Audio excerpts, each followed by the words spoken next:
तो ये राजस्थान में सत्ता का संग्राम अपने चरम पर है। सीएम गहलोत दोबारा वापसी का दम भर रहे हैं, तो वहीं कांग्रेस पार्टी भी पूरा जोर लगा रही है। लेकिन इस बीच एक मिथ की सत्ता के गलियारों में चर्चा का केंद्र बन गया है। कहा जाता है कि राजस्थान में कांग्रेस तो चुनाव जीतती है, लेकिन गहलोत हारते हैं। आंकड़े भी इसकी तस्दीक करते हैं। ऐसे में जब गहलोत के हाथ में सत्ता है, तो क्या इस बार गहलोत इस टैग को हटा पाएंगे? क्या इस बार के चुनाव में बदल पाएगी कांग्रेस रिवाज? क्या है पूरा मिथ, जानेंगे इस रिपोर्ट में।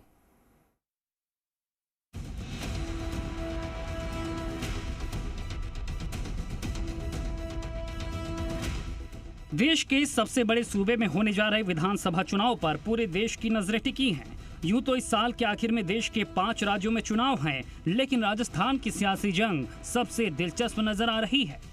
राजस्थान में कांग्रेस की सरकार की कमान सीएम अशोक गहलोत के हाथों में है और इस बार का चुनाव गहलोत के राजनीतिक करियर के लिए बेहद अहम साबित होने वाला है। और यही वजह है कि इस चुनाव में साम दाम दंड भेद कोई भी तीर तर्कश में नहीं रह पाएंगे।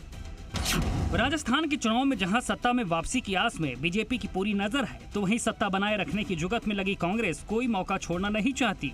वहीं बीते साल 25 सितंबर की घटना के बाद कांग्रेस हाईकमान और गहलोत के बीच जो नए रिश्तों की शुरुआत हुई, वो इन चुनाव के परिणाम से नया रूप ले सकती है।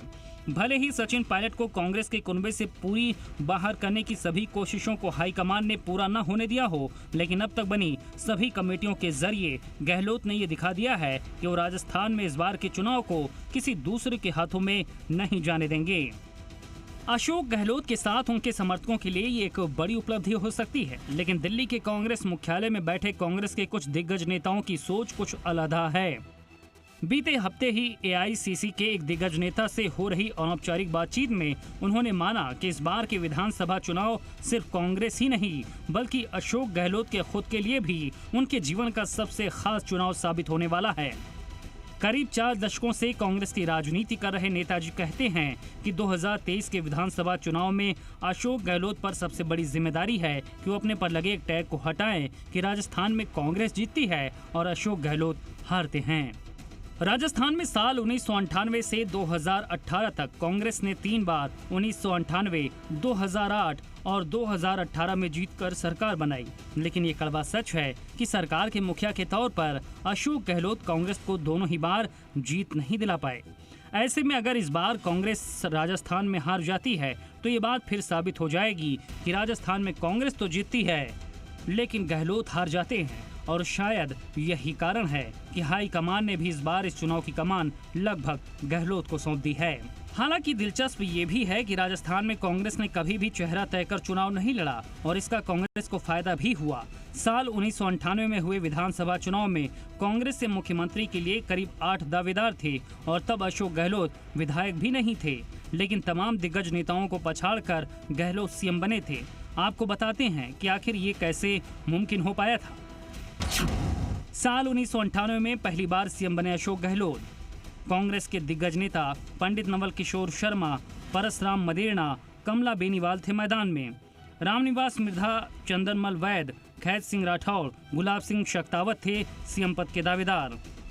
परसराम मदेरणा को जाट नेता के रूप में सबसे मजबूत दावेदार माना जा रहा था, क्योंकि ज्यादातर विधायक उनके पक्ष में थे। लेकिन कांग्रेस के तत्कालीन प्रदेश अध्यक्ष अशोक गहलोत सीएम बने। उस वक्त अशोक गहलोत विधायक भी नहीं थे। बाद में मान सिंह देवड़ा को इस्तीफा दिलवाकर गहलोत चुनाव लड़कर विधानसभा पहुंचे। माधवराव सिंधिया को गहलोत का कट्टर समर्थक माना जाता था। सिंधिया उस समय राजस्थान के प्रभारी थे। गहलोत को सीएम बनाने में सिंधिया की अहम भूमिका मानी जाती है। इस चुनाव में बीजेपी सरकार के खिलाफ जबरदस्त विरोध लहर दिख रही थी। कांग्रेस 200 में से 153 सीट हासिल करने में कामयाब रही थी। अब बात करते हैं उस रिकॉर्ड की जो गहलोत के नेतृत्व में चुनावी परिणाम से जुड़ा है। कैसे गहलोत के नेतृत्व में चुनाव लड़ने पर पहली बार कांग्रेस की हार हुई। मुख्यमंत्री रहते गहलोत के 5 साल के कार्यकाल के बाद 2003 के विधानसभा चुनाव में कांग्रेस को बुरी तरह हार मिली। कांग्रेस 200 में से केवल 56 सीट ही ला पाई। 1998 में मिली 153 सीटों में से 97 सीटों का नुकसान हुआ। इसके 5 साल बाद कांग्रेस ने फिर सत्ता में वापसी की। इस चुनाव में doctor CP Joshi, Ashok Gehlot, Diwan Madho Singh, doctor Chandrabhan, doctor BD Kalla, दुर्मिया सहित कई नेता सीएम की दौड़ में थे। प्रदेश कांग्रेस के अध्यक्ष सीपी जोशी के नेतृत्व में चुनाव लड़ा गया। कांग्रेस को बहुमत मिला, लेकिन सीपी जोशी खुद एक वोट से चुनाव हार गए। इसके बाद दूसरे नंबर के दावेदार अशोक गहलोत सीएम बने, लेकिन साल 2013 में मुख्यमंत्री अशोक गहलोत को 5 साल कार्यकाल के बाद 2013 के चुनाव में कांग्रेस को बेहद शर्मनाक हार का सामना करना पड़ा। कांग्रेस 200 में से मात्र 21 सीटों पर सिमट कर रह गई। इसके 5 साल बाद 2018 में युवा चेहरे और प्रदेश कांग्रेस के अध्यक्ष सचिन पायलट के नेतृत्व में चुनाव लड़ा गया। कांग्रेस को राज्य में बहुमत मिला, लेकिन राजस्थान में प्रदेश अध्यक्ष का पत्ता कट गया और फिर से अशोक गहलोत सीएम बने। अब अशोक गहलोत राजस्थान के मुख्यमंत्री के तौर पर अपना तीसरा कार्यकाल पूरा करने जा रहे हैं, लेकिन ये भी एक सच्चाई है कि अब तक 2 बार गहलोत के मुख्यमंत्री कार्यकाल के बाद कांग्रेस राजस्थान में दोबारा सरकार नहीं बना पाई। ऐसे में 2023 का विधानसभा चुनाव अशोक गहलोत के लिए तीसरा चुनाव होगा, जब 5 साल के उनके नेतृत्व में कांग्रेस की सरकार रहने के बाद चुनावी मैदान में जा रही है। इस लिहाज से ये चुनाव कांग्रेस के साथ साथ अशोक गहलोत के लिए भी बेहद अहम है, क्योंकि 2023 के विधानसभा चुनाव में अशोक गहलोत पर सबसे बड़ी जिम्मेदारी है कि वो अपने पर लगे इस टैग को हटाएं और कांग्रेस की लगातार दूसरी बार सत्ता में एंट्री कराएं। निजाम कंटालिया, जी मीडिया, दिल्ली। और इस खबर पर ज्यादा जानकारी के लिए मेरे सहयोगी निजाम कंटालिया हमारे साथ लाइव जुड़ गए। निजाम, जाहिर तौर पर देखा जा रहा है, जो कि आंकड़े भी तस्दीक करें कि राजस्थान में कांग्रेस तो चुनाव जीतती है, लेकिन गहलोत हारते हैं।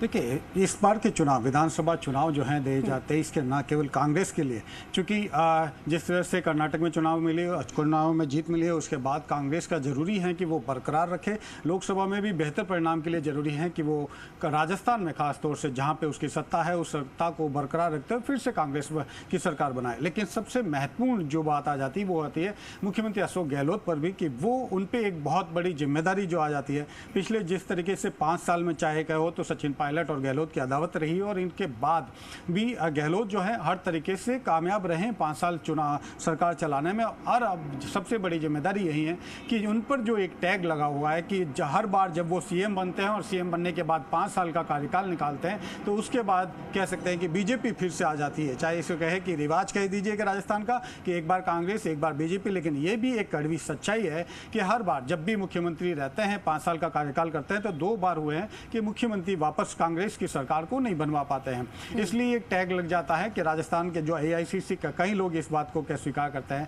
कि राजस्थान में कांग्रेस जीतती है, लेकिन जब वापस दोबारा की बात आती है तो दोबारा कांग्रेस की सरकार नहीं बन पाती। तो इस बार ये बेहद महत्वपूर्ण है कि मुख्यमंत्री अशोक गहलोत, जो उनको कि जादूगर भी कहा जाता है और जो लगातार खुद भी स्वीकार करते हैं कई बार, लेकिन अगर जादूगर के तौर पर निजाम अगर बात की जाए, क्योंकि हर बार देखिए योजनाएं लेकर आते हैं और हर बार नई नई तरह की योजना होती है, लेकिन इस बार जिस तरह से देखा गया कि महंगाई राहत कैंप और जिस तरह से फोन वितरित किए जा रहे हैं, इसका कितना प्रभाव पड़ता हुआ दिखाई देगा? देखिए, अगर मुख्यमंत्री के जो कार्यकाल को देखिए, प्रथम कार्यकाल ऐसा रहा है जिसमें कि अगर बात करें तो हर घर अनाज की योजना, जिसमें कि अकाल के समय भी बहुत बेहतरीन उनका जो था प्रबंधन था। इसके अलावा कहें कि निःशुल्क स्वास्थ्य योजना उसके बाद आई, और भी कई योजनाएं थी जो प्रथम जो उनका कार्यकाल था 1998 से लेकर 2003 तक, वो देश के सबसे टॉप सीएम माने गए और उस समय लग रहा था कि वो वापस आएंगे। लेकिन फिर भी देखिए कि 153 से वो सिर्फ कह सकते हैं कि 97 सीटों का उनको नुकसान हुआ था उस समय, और फिर से कांग्रेस नहीं आ पाई और बीजेपी आई थी 2003 में। लेकिन अगर उसके बाद की बात करें 2008 से लेकर 2013 तक के कार्यकाल के दौरान, उसके दौरान भी बहुत सी योजनाएं जो हैं, सरकार की योजनाएं जो हैं चली हैं, और सरकार की योजना निःशुल्क, उसके बाद जैसे कहें दवा योजना के साथ ही लोगों को और भी कई ऐसी योजनाएं मिली। लेकिन ये जो तीसरा कार्यकाल है, वो पूरा कार्यकाल आप देखें कि राहत शिविर कैंप चलाए गए हैं, अलग से योजनाएं लगेगी। जनता ने 7 जिले मांगे, लेकिन आप देख रहे हैं कि 50 जिले करीब अब राजस्थान में बन चुके हैं, जगह जगह संभाग बने हैं। नहीं मांगी हुई चीजें भी मिली हैं। कई समाजों ने, जिन्होंने अप्रत्याशित रूप से कभी नहीं सोचा होगा, उनके भी समाज के बोर्ड बने हैं, विकास बोर्ड बने हैं। ऐसा कोई क्षेत्र नहीं है, चाहे आप बात करें कि वो कुछ दिन के लिए प्रदर्शन हो और उसकी मांग मान ली जाए, तो मुख्यमंत्री अशोक गहलोत ने इस तरह से कहें कि इस बार का जो कार्यकाल है कहीं ना कहीं किसी हद तक नजर आएगा। ठीक है निजाम, आप हमारे साथ बने रहिए, अगली रिपोर्ट पर भी आपसे जानकारी लेंगे।